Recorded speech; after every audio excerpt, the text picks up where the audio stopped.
Welcome back to another sketchy watercolor artist video. Today I have for you a master study. I would like to say I'm sorry for getting behind on posting full videos and only posting shorts. We had a lot going on, and I got some major chores around the yard done. Built a chicken coop, which is cool, and I might show some videos of that in later uploads.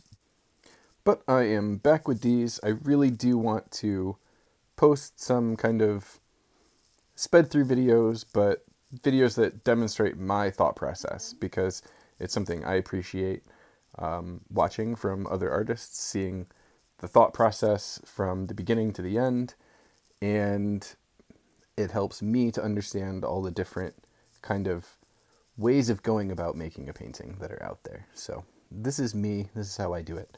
This one, however, is someone else's work. This is a small part of a background in a John Singer Sargent painting. And there's a lot of great reasons to do a master study. I love John Singer Sargent's paintings, and I feel like that's kind of cliche. Definitely everyone says they love this guy, but he really is amazing at simplifying things such that they still are extremely realistic, but when you really zoom in, there's not much there, and it's amazing too. So how I've done this is I found a museum website that catalogs all sorts of different paintings. So you can search anyone you want, upload it, and then zoom way in. You can see the texture of the linen that the oil is painted on. It's amazing. So doing that also, you can see the different like levels, layers of paint. So you can see kind of the order that he painted things in. But the most catching thing about his work is how, even though it looks,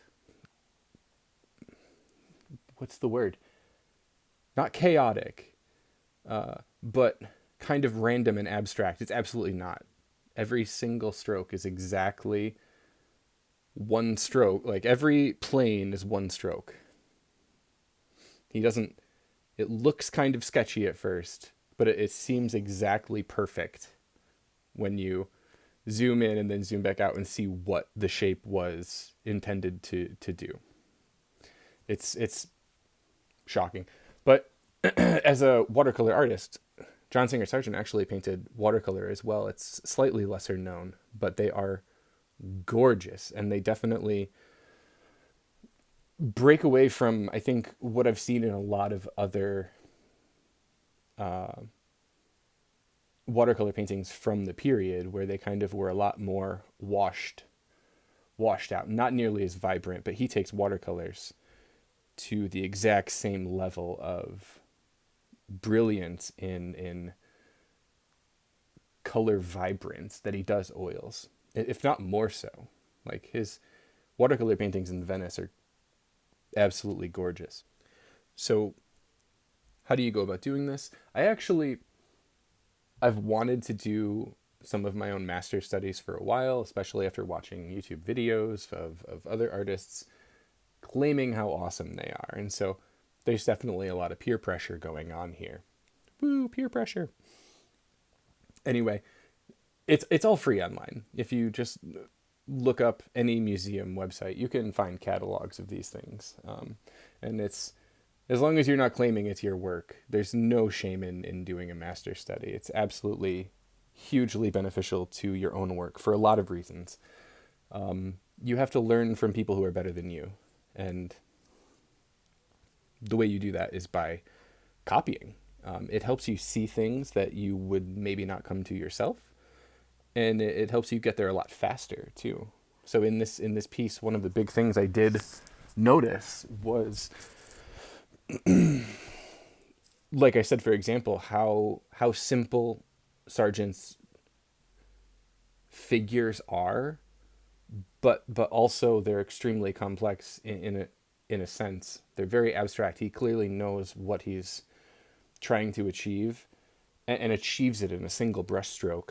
And so for my takeaway from doing this particular painting my takeaway has been to look for ways to pick out larger shapes and simplify as much as possible to really push the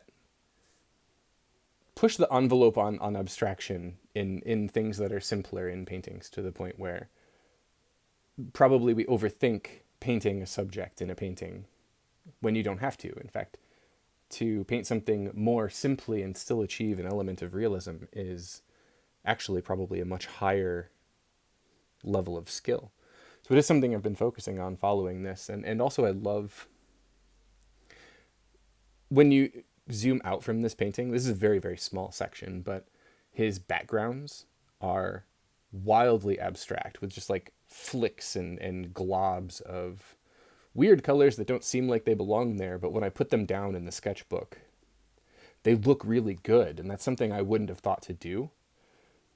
But without doing that, that same background could be very flat and uninteresting, whereas your eye just scans past it and doesn't notice it. And in fact, it definitely adds to some aesthetic quality of the painting, which that's why he's a master and I'm not. But study the masters and you will pick up those skills and learn from them and include them into your own work in an original way.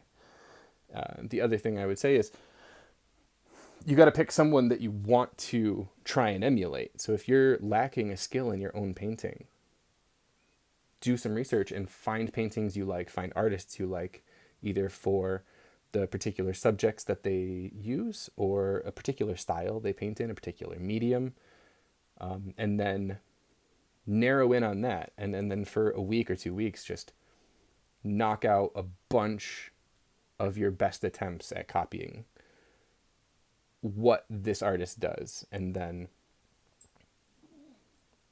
then distill it into your own work and see if it helps you understand something you want to achieve better. It definitely is hugely helpful. I took a lot away from doing this, and it made me want to do several of my own, trying to incorporate the things I learned. So get out there and copy some people. Just don't say it's yours. That's bad. No one likes a copycat. Like, share, and subscribe. There is more coming. Thank you.